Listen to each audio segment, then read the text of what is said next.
Ya, pemirsa, pasca ledakan SMA N72, sebagian siswa hari ini sudah mulai masuk sekolah. Sebagian lainnya melakukan pembelajaran secara online. Namun yang mengejutkan terungkap banyak siswa yang ingin pindah sekolah.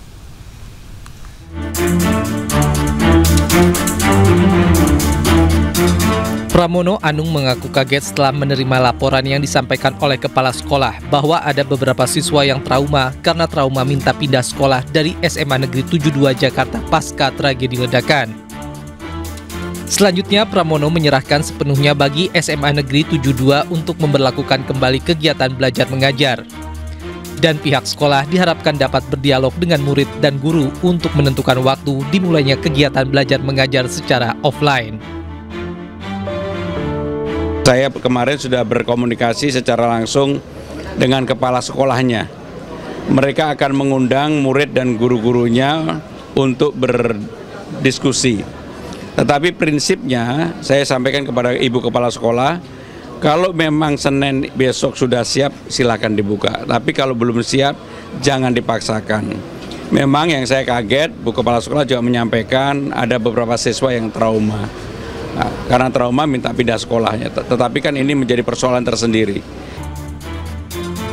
Pramono juga berharap kegiatan belajar mengajar secara tatap muka kembali dilakukan untuk meredakan rasa kecemasan kepada seluruh pihak agar tidak memberikan dampak trauma berkepanjangan.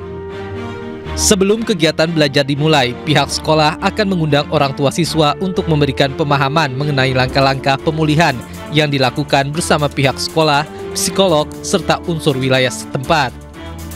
Dari Jakarta, Muharlin dan Tri Julianti, iNews melaporkan. Kita ke informasi lainnya, pemirsa. Tim gabungan kembali menemukan 3 jenazah di lokasi tanah longsor Cilacap, Jawa Tengah.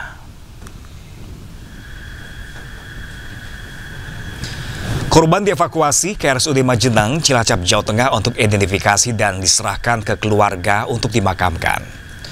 Selain itu, tim SAR juga menemukan 2 jenazah dan 2 potongan tubuh korban yang langsung dibawa ke rumah sakit untuk diotopsi.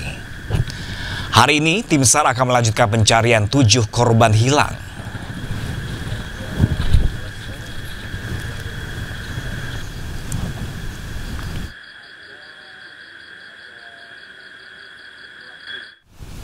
Dan pemirsa, untuk mengetahui informasi terbaru terkait pencarian korban, kita terhubung dengan rekan Henry Aprila langsung dari Desa Cibenying, Cilacap, Jawa Tengah.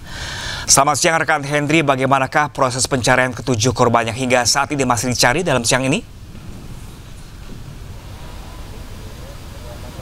Ya, baik, untuk proses evakuasi di hari kelima ini, Pram dan juga pemirsa, tentunya kami memantau sejak pagi hari tadi sudah dimulai oleh tim SAR gabungan pada pukul 7.30 waktu Indonesia Barat. Dan untuk kondisinya saat ini, kami akan menunjukkan bersama juru kamera kami, JB Jasin, di mana belakang kami saat ini, para petugas tim SAR gabungan sedang melakukan istirahat terlebih dahulu untuk mengisi stamina yang kemudian dalam proses evakuasi ini juga nantinya akan dilangsungkan. Kalau melihat cuacanya ini sedikit mendung, namun juga masih terlihat cerah, dan juga Pram dan juga pemirsa, kalau kami lihat ini sejumlah alat berat sudah mulai beristirahat terlebih dahulu, namun kalau secara total ini sekiranya ada 23 alat berat, dan kami pun tadi juga melihat sejumlah anjing pelacak juga terus melakukan pencarian korban dengan menggunakan anjing pelacak ini untuk mempercepat.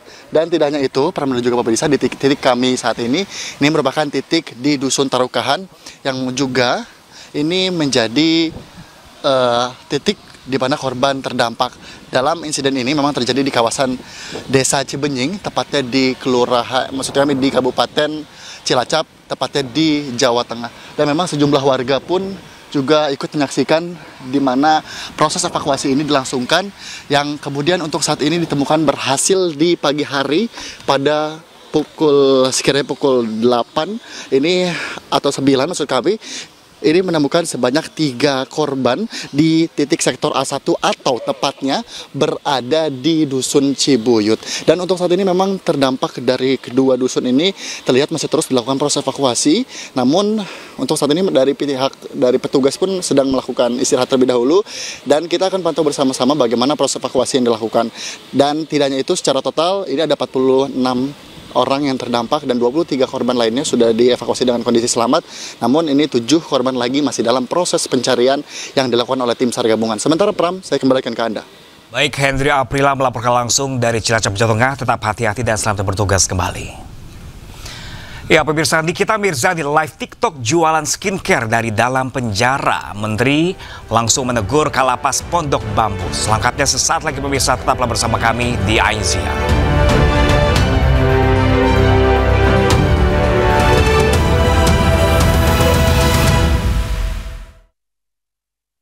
Ya, pemirsa, Jakarta rawan tenggelam lantaran air laut hampir menyentuh batas atas tanggul di kawasan Pantai Mutiara, Jakarta Utara.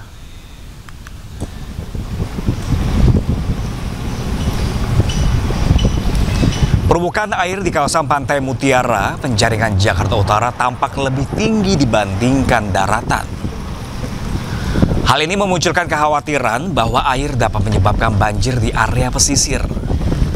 Jakarta Utara memang kerap menjadi langganan banjir rob, terutama saat air laut mencapai puncak pasang. Tanggul pun sudah dibuat lebih tinggi dan lebih tebal agar air laut tak masuk ke permukiman warga.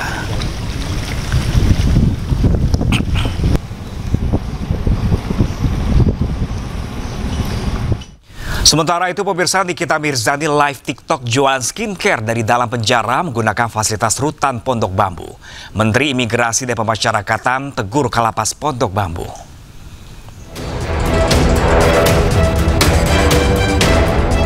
Menteri Imigrasi dan Pemasyarakatan Agus Andrianto membenarkan terdakwa Nikita Mirzani mengikuti live TikTok saat video call dengan Dr. Oki Pratama dari dalam rumah tahanan Pondok Bambu, Jakarta.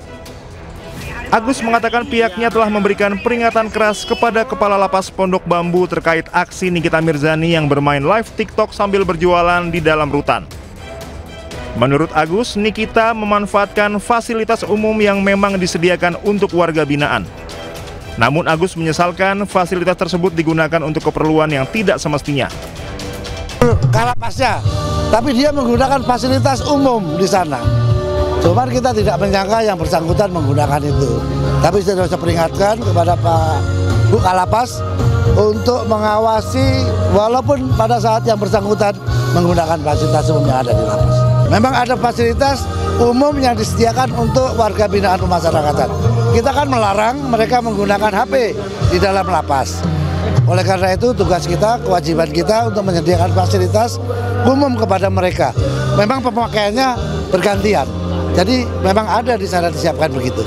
Oke? Penegasan saja, Pak Menteri, yang teguran itu kembali. Ya, teguran saya sampaikan kepada Kalapas bahwa walaupun yang bersangkutan menggunakan fasilitas umum, tetap diawasi.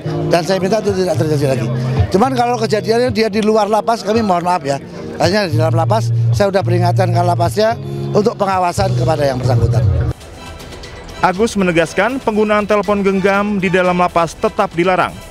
Ia meminta Kalapas Pondok Bambu memperketat pengawasan agar insiden serupa tidak terulang. Dari Jakarta, Bagus Prasetya Adi, Yudi Richard Anyus melaporkan. Diduga melakukan tindak asusila sesama jenis, dua pria diamankan dari area Taman Daan Mogot, Cengkareng, Jakarta Barat. Dan pemirsa, informasi ini sekaligus menutup jumpa kita di siang hari ini. Temukan informasi-informasi terbaru lainnya di www.ais.id dan cuplikan tayang berita iNews dapat Anda saksikan di kanal YouTube @officialinews. Selanjutnya, pemirsa, Anda akan menyaksikan Pemimpin Rakyat bersama rekan kami Syafaati Suryo. Saya Pram Senjaya pamit undur diri. Terima kasih dan sampai jumpa.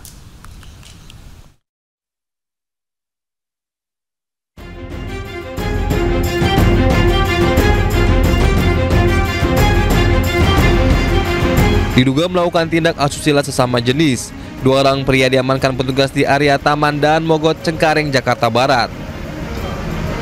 Usai diamankan, kedua pria tersebut dibawa ke Panti Sosial Kedoya untuk diberikan pembinaan.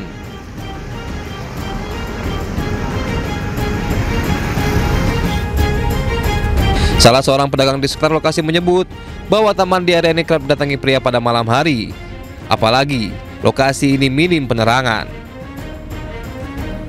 Cuman orang pada naik berhenti aja, pada berhenti di situ motor, jadi udah ada tuh tempat yang gelap kuno. Benar kalau itu mah, itu benar kalau yang begitu benar. Jadi kalau itu benar kalau yang begitu. Sesama jenis tuh? Iya. Itu kapan biasanya?